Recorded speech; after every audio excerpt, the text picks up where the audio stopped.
Bonjour à tous, aujourd'hui 42 TV se retrouve à Moron-les-Bains pour ce micro-trottoir. Alors nous allons vous demander si avant toute chose vous êtes inquiet pour cette crise énergétique qui se dessine pour l'hiver à venir. Et en deuxième question, est-ce que vous avez des conseils ou des idées à donner pour pouvoir réduire votre consommation en énergie? C'est ce que nous allons voir tout de suite. Un petit peu quand même, oui, parce que comme on voit comment ça se passe en Ukraine, avec la Russie, en plus Poutine il est capable de tout, oui, je suis un peu inquiet quand même, oui. Oui, je suis inquiète pour cet hiver. Moi, je sais pas trop parce que je paye pas encore mes factures. Mais je pense que oui, ça peut être inquiétant parce que y a des gens qui ont besoin d'énergie pour pouvoir se subvenir à leurs besoins. Et il y en a, ça risque d'être dramatique, oui, parce que pour se chauffer, nous, Européens de l'Ouest, on a l'habitude de beaucoup chauffer nos maisons, beaucoup avoir l'habitude de consommer de l'énergie, donc oui, ça peut être dramatique pour cet hiver.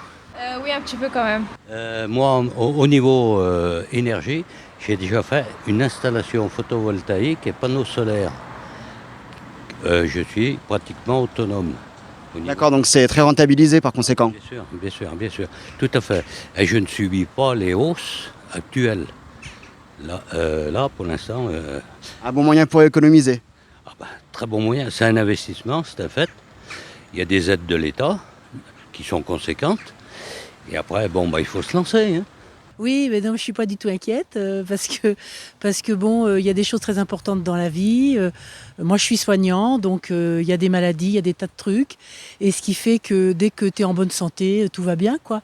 L'énergie, de toute façon... on se chauffera pas, on s'habituera. Moi j'ai un pull, là tu vois, je me balade avec un pull, voilà. Et puis il faut faire gaffe, c'est tout. Voilà, déjà je chauffe pas beaucoup chez moi. Plus ou moins, on ne sait pas trop effectivement les augmentations qu'on va avoir au niveau de l'électricité surtout.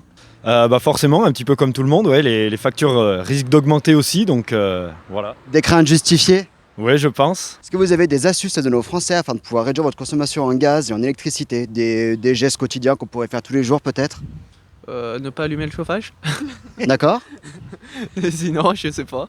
Moi, je chauffe pas beaucoup déjà à la base, donc moi, mon thermostat est toujours à 19 depuis des années, je vais pas changer maintenant.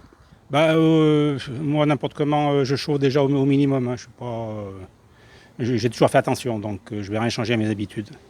C'est-à-dire que je vais essayer d'arrêter mes chauffages le plus souvent possible. Voilà, si je peux. D'accord, très bien. Il va avoir très froid, mais j'aurai pas le choix. Un sacrifice nécessaire quelque part. Tout à fait. Pour réduire, il faudrait baisser les températures de chauffage. Et après, ça serait de débrancher les prises de certains objets quand on les utilise pas. Et après, je sais pas trop... Par exemple, débrancher les chargeurs, éteindre les Péritel, ce genre de choses? Ce genre de choses, oui. Et après, arrêter complètement le chauffage, pour l'hiver, c'est quasiment impossible. Donc il faudrait toujours maintenir une certaine température, mais après, vraiment enlever ce qui n'est pas obligatoire. Tout d'abord, tout ce qui est au niveau électrique, avec débrancher, dès que l'appareil n'est plus en fonction, débrancher. Le gaz, faire attention. Le gaz sert à chauffer... surtout au niveau de la cuisson, mais faire attention aussi. Mais je pense que moi, j'étais au gaz de ville avant l'installation de mes panneaux et je me suis remis à la bouteille de gaz. D'après vous, c'est plus rentable? C'est plus rentable parce que déjà, je n'ai pas la location du compteur à payer. Et la bouteille de gaz n'a pas augmenté. La bouteille de butane, elle dure. Des astuces, non, moi je dis qu'il ne faut pas mettre le chauffage. Faut être actif. Si on est actif, on n'a pas besoin de chauffer.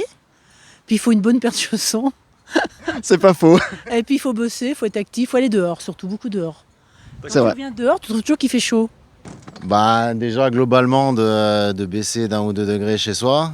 Après, je pense que le chauffage au bois est une bonne option.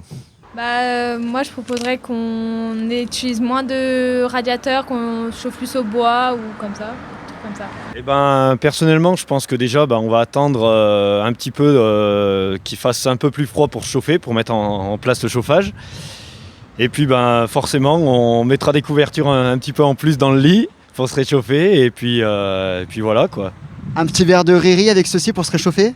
ça peut aider aussi, je pense, avec modération bien sûr. Comme vous l'avez constaté, la crise énergétique est un sujet préoccupant pour la majeure partie d'entre nous. Alors chaque personne a sa petite technique pour pouvoir faire des économies. Et vous, quelle est votre technique? Dites-le nous en commentaire. Et sur ce, on se retrouve très bientôt pour un prochain micro-trottoir sur 42 TV.